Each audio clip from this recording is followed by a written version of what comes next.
I just hope y'all get him. Yeah. Like I said, we're close. We're real close. And it's ridiculous that this man lost his life over. All the words. Yeah. Yeah. You know what's broken down to is basically a drunken argument. It was. You know. It's crazy. But then that's why I always say too, like, you have to think about it. Like, if he did have a gun, you know, like. So you're hearing that too? You're hearing that from? I was told that he didn't have a gun. Are you hearing that he said something? I got something for y'all. Okay. And then he was going to the car as if he was getting a gun. So that's why I kind of. And you said the only person you talked to about this is Armando? I haven't talked to anybody. I didn't know nobody else that was outside at the time. And Armando's hearing from other people, other sources that, you know. Because it all started with. From what he says, people that came with him, that came with Gerald, that was around when they was fighting and stuff. And okay. So you're talking about Raymond Newton and Jayon Washington. He's hearing stuff from them. Yeah. Okay. Okay. Because I actually talked to those two. They stuck around. I actually talked to them. So it may be worth going and talking to them again. Probably. And seeing if they've heard anything else. Yeah. Like I said, I don't want to. If Gerald made a bad decision, and said something, because I asked him, I said, well, did they find a gun in the car? And Armando said that they didn't. We didn't find one. Yeah, and so that's why I said, just talking, but you can't say that. People like them, knowing you can't say that. Right. Right. Like, it ain't right, but. It's not right that he got killed. Yeah. But, he should be. Raymond has agreed to talk to us about what happened. Because, look, I'll be honest with you, man. I talked to those two guys within an hour after the shooting, and they were drunk off their butt. They were just drunk. And that was my whole. So if you were outside and you did see some of that, and I know you were drunk, and that's okay. You're an adult. You can be drunk. I ain't mad at you. But if you were outside and you did see some of what occurred, just be honest with me about that. And just say, yeah, I stepped outside because it was hot inside the Roxy. I want to step out for our smoke break, and Gerald was running his mouth. You talked to Francesca, right? Have I talked to who? Francesca. She has been talked to. Yeah. I thought you had talked to her. You don't know Francesca? I do know Francesca, yeah. Oh. She talked to another detective that I was with. She told them that I was in there with her, which I was. Right. But what I'm asking you is this: did you step outside at any point in time during to get fresh air, or is when y'all boys? Okay. Well, not y'all specifically, but the officers. But when the officers pulled and then you went down. Then when I went down there and around there, okay. I seen Gerald grabbing. Like, I don't know. I just keep thinking about him taking his last breath. So that's all I seen. Who did the morning after the morning of the shooting? You went to Jayon's house, and you were on the phone with somebody. And you were telling them about, it was this dude, the dude in the dreads and the red sweatshirt is the shooter, right? Who were you talking to on the phone? When you went to Jayon's house, you were on the phone, and because your conversation was overheard, and you were telling somebody on the other line that it all started over. What was it? What did they say? Gerald saying he had something in his car. It was some type of argument. And Gerald said, made a verbal threat. I got something for you, motherfuckers, or I got something for you in my car. This is the stuff that I'm hearing now. Okay. This is the stuff. This is the same stuff that I told y'all. This is what the same stuff I'm hearing. So who were you talking to on the phone that morning? Was it Francesca you were talking to, or was it somebody else?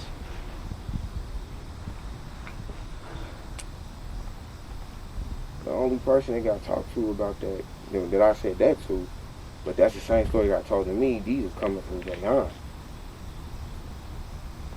Because Jayon was outside. I know that for a fact because he was out trying to figure out how to get his car unlocked. I know that. He told me that. You talking about the phone conversation, right? Yeah. Jayon, you went to Jayon's house the morning after, right? After the shooting, later on that morning or whatever, when it was daylight, you went over to Jayon's house. Yeah. Jayon was with me. Okay, but you were over at his house? No. Jayon was with me. I was on his phone because I couldn't get in contact with you guys because I still didn't get the number from my mom in time. So I had him call on his phone. Well, okay, this is the deal, man. We're getting this information from Jayon's mom. She's the one that's telling us this information. She said that you came over to her house. She wasn't even nowhere around us. Well, I don't know, but she heard she heard the conversation. She said that you were on your phone at her house. No disrespect to my aunt. No disrespect.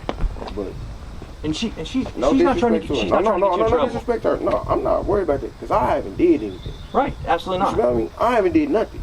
I haven't pulled no triggers on anybody or did Absolutely. anything. If that's the case, y'all would be coming here and it wouldn't just be you two. It'd be a whole mess It'd be of a cops. whole, Right. you feel me, marshals and all kinds. I know. So that's what I'm like. But my aunt. Like I said, so what you're saying is your aunt is mistaken then? Yes. That doesn't even make sense. I'm not going around none of that. Okay. This is why I moved to Atlanta, to get away from anything that's all the extra activity down here. Right. You feel me? Yeah. So this is what I'm not understanding. Like, I don't know. And you just all you care about is family and rapping and doing your thing. You don't get in trouble with cops. You We don't can go check my record. No, I know. I've already checked. We good. I mean, you good. just don't do it. You seem like a really good person, and like I said. If I So what is your? Let me ask you your opinion on this. Do you think that, based on what you've heard and what you saw and whatever else, do you think that Jurl brought this upon himself? In your honest opinion, be honest with me. we usually when you think of fighting, yeah, we know things may get a little violent, period. You just know that, just coming from where we come from, you just know that things get violent. But if somebody struck you, I mean, he's intoxicated and maybe his words just came out south. Mm-hmm. So I honestly don't even really know what to say about it. Hey, so what's there's a term that keeps getting thrown around that he was that somebody was it slowed on him? Is that what it is? Slowed, like in essence, a street term for getting beat up. Stolen. Thank you. So Joe got stolen by this. Because my understanding, he was having his argument with This this. is so crazy because I didn't see none of this even coming. Like, nobody in there gave me no vibe like, yeah, we're gonna start shit. Because the vibe I'm getting from you is that if you were outside and you saw some dude go after Jurl, that you would have been right into it, right? That's your buddy, right? Y'all officers, of course. If somebody just gets to doing too much, and you by yourself, and you see that going on, like, you're gonna, hey, what's going on? You feel me? Yeah. If not, jump in and break it up, like, hey, you feel me? What's going on? Like, you good. Okay. So, But you didn't see any of that because you were inside. yes.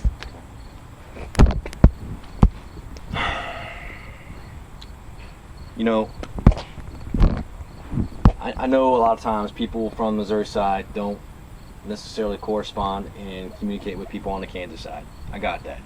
Can't see Kansas groups kind of running, can't see Kansas groups. Can't see Missouri groups running their own groups, and very rarely do they ever commingle or cross paths. Would you agree with me on that? I mean, honestly, I'm really good with everybody because I'm on my business. Right, but I'm saying just in general. I mean, typically, Yeah, I mean, like, you KCK hear the guys stories. stay. You hear the stories, like, when people go from over here to go to parties and stuff like that. How, Right. Yeah, they don't be smelling people from this side. Right. But I guess that's what they say. And just to confirm, you heard the bigger dude with the dreads and a red hoodie jacket is the one that was doing the shooting. That's what Jayon said. Okay. You know where Jayon heard that from? Nope. Because Jayon, he was outside. I know he was outside. He was from here to that tree post, from that tree stump from the shooter. I know that because where his car was parked and where the shooting occurred, maybe even closer. And Because I remember Jayon coming in and saying, "Bucks, I locked the keys in the car." I'm like, "What are you?" because you guys rode together, right? Yeah. Yeah. And I'm like, "What are you doing?" He's drunk and I'm already pissed off. Like, dude, why would you lock the keys in the car? Now we finna be out here. Right. And then I like to do my set and really get Sure. gone. You know what I'm saying? Sure. And don't even be around. Like, all right, yeah, ooh. But I just know how our city is. So it's like I can't hang around too much because then you got people who jealous. Like, oh, well, why is Buzz getting too much love and all of that? So I don't know, man. I just I don't know, cause if Jayon knows more, then he needs to be honest with me about that. You know, for anything, for Jurl. I mean, and I don't know if Jayon thinks that maybe Jurl brought this upon himself. I think it went too far. You know. yeah, We are really close on this, and when we're looking for that one small sliver that's going to make this a slam dunk case. And what I mean by that is there's not going to be no technicalities when it comes to court. There's not going to be any loopholes. They're going to be able to squirm their way out of this. It's a rock solid case that their only option is, hey, look, you want to go to jail for 50 years, or you want to go to on death row. That's your options, and that's the kind of case I'm trying to build against this guy. Now, I know some agencies don't need that. They're like, look, we got a small sliver we could put in there. Let's hang a murder charge on them. Well, those cases typically get thrown out, and that's not how I want. I want a rock solid case, and so that's why I'm turning over every stone. And it's not just me. Like I said, we got 15, 20 detectives doing it, and we're all coming together every day. We share the information, and none of us know this man. Jurl was somebody because he didn't get in trouble with the police. He was a family man. I mean, going to work, taking care of his kids. He's got one on the way, and he runs his mouth. You should be able to run your mouth. If you get hit, if you get your pops, your chops popped for it, okay, whatever. Move on with life. This is what I'm saying. Have y'all talked to anybody like who was like actually out there in front besides Vayon and others? Because I know that. Have y'all talked to anybody who said? Because I know y'all had to talk to somebody who sat there and said, "This is what happened." Because yeah, we talked to a lot of people. And then a lot of people left before we got there, and then when I walked out, though, when I finally walked out after everything had cleared, you feel me? Yeah, we talked to a lot of people, and this is the same thing we're getting. I didn't see nothing. I didn't hear nothing. I got nothing enough to say. That's what we're getting. Because they don't want to get involved. They don't want to be involved. They don't want to get their names in police reports. They don't want to, I've heard people say, once you talk to the police, it goes in reports, it goes on government paper, it goes to discovery. So you do find someone, they get all those reports, and they can read all those reports, and they can find all the names, and if they got any pull on the outside. White out, bring it to your front door. We can come from the shoulder, go toe to toe. Or you can bring your knife with you, go blow for blow. We can set this motherfucker off and let it go. And I ain't got no motherfucking off switch. Do the Bobby Brown, let that chop talk shit. I ain't taking no more L since T9 died. Go bananas by my niggas when it's crunch time. Got 'em.